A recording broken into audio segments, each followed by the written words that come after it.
Hello, ladies and gentlemen. Welcome to your HIMediaTV news update. I am your host, and the United Daughters of the Confederacy would lose Virginia tax breaks if Youngkin signs off.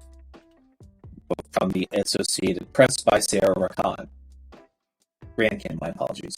Legislation would end tax benefits for the United Daughters of the Confederacy, the Richmond-based women's group that helped erect many of the country's Confederate monuments, is on its way to Republican Governor Glenn Youngkin, who hasn't said whether he supports it. The Democratic-led House of Delegates gave final passage on Monday to a bill that would eliminate both a recordation and property tax exemption from the group. A separate companion measure that reached the final passage last week also eliminates those exceptions. The bill has moved through the legislature with mostly party-line support and relatively little debate. The few individuals who have spoken out against the legislation have called it discriminatory, while supporters argue that tax benefits have amounted to state-sponsored subsidies for Confederate monuments and are out of line with 21st century values. Since Virginia no longer supports the legacy of the Confederacy, we need to reflect that in our legislation. Democratic Senator Angelina Williams of Graves of Norfolk, the sponsor of the Senate bill of the version, said in a legislative hearing. All right, so let's be very clear that the Daughters of the Confederacy have been the bulwark that basically started the changing of history.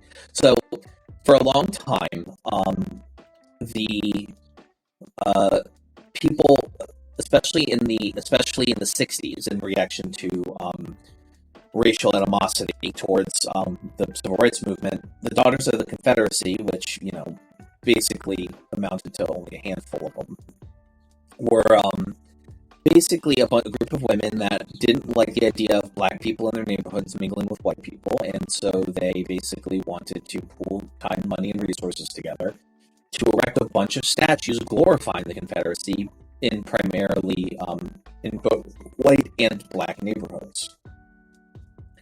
And so most of the statues you see glorifying the Confederacy come from two separate locations, right? One came from the 1930s when, there was a resurgence in the Ku Klux Klan, and the second came in the 60s in response to the civil rights movement. Very few statues have actually been around since the actual Civil War days, and very few were actually erected, if any at all. And the whole purpose of erecting these monuments to the Confederacy is a sort of glorification of a history that never happened. These are the same people that also say that the Confederacy was supporting states' rights. They say, don't look at the actual Constitution, just trust us when we say it was about states' rights. Just real quick to read from Article 1, Section 9, Line 4 of the Constitution of the Confederate States of America. No bill of a tender ex post facto law or law denying or impairing the right of property in Negro slaves shall be passed. That's in the Constitution, by the way. Oh, and here's another one from Article 4, Section 2, Line 3. No slave or other person held to service or labor in any state or territory of the Confederate States, under the laws thereof, escaping or lawfully carried unto another shall, in consequence of any law or regulation therein, be discharged from service or labor, but shall be delivered up on claim of the party to whom such slave belongs, or to whom such service or labor may be due. I.e., you can't, if you are a slave and you escape to Canada, you are still legally owned by somebody else, and they will come get you. So, and by the way, definitely take the time to go read the Confederate Constitution. It's basically a copy paste of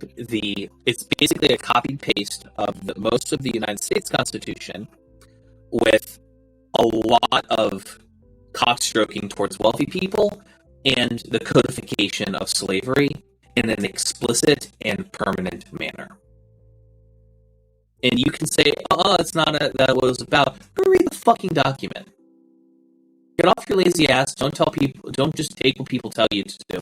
Just because your fucking history teacher in 1975 in fucking Arkansas told you slavery was about states' rights. Read a fucking book and critically think. Them's the breaks. you.